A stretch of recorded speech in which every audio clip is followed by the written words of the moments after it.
Right, we're talking about mulch today and why people use it and what the heck is the deal.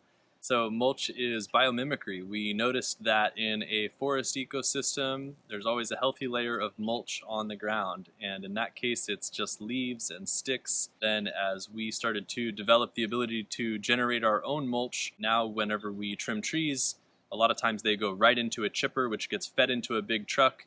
And then all of that becomes agricultural and landscaping products. So here's an example of natural mulch. And these are just leaves and sticks that have fallen from the trees, and the leaf mold and other microorganisms begin to break them down.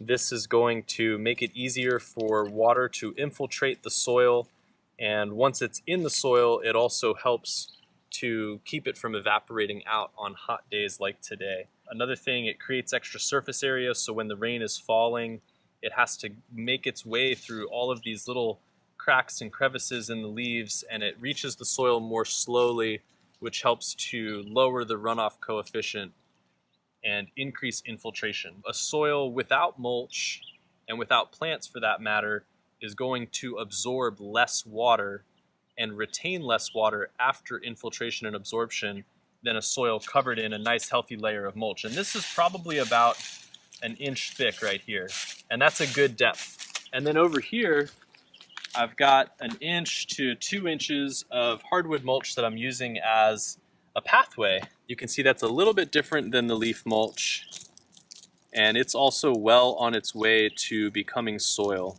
You can see it works a little bit for weed suppression. A lot of times it's used to create a clean aesthetic in the landscaping environment, but you can also see that some weeds are popping up.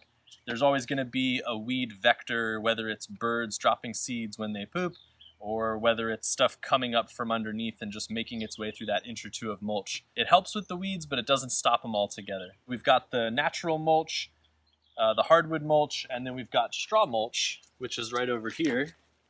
And straw mulch can be kind of hard to find if you want organic straw mulch, which I do recommend because sometimes you can have certain herbicides that are going to damage what you're trying to grow, what you're mulching. First, you need to find organic straw, call around, and it might not be certified organic, but you have to trust the farmer enough that they did grow it organically.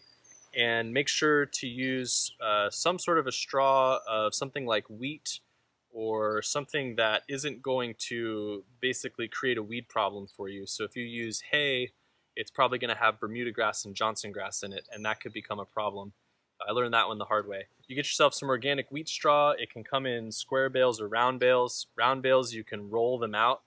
Square bales, you take them, you just cut or disconnect this baling wire, and then you pick up a big chunk and you just shake out the flakes.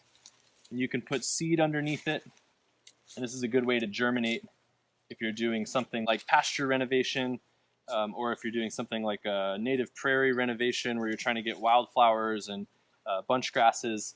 You'll put the seed out and then just come out here with some straw, spread it, and then next time it rains, that seed will be protected and it'll be more likely to germinate and be less likely to get eaten by the birds. Mulch.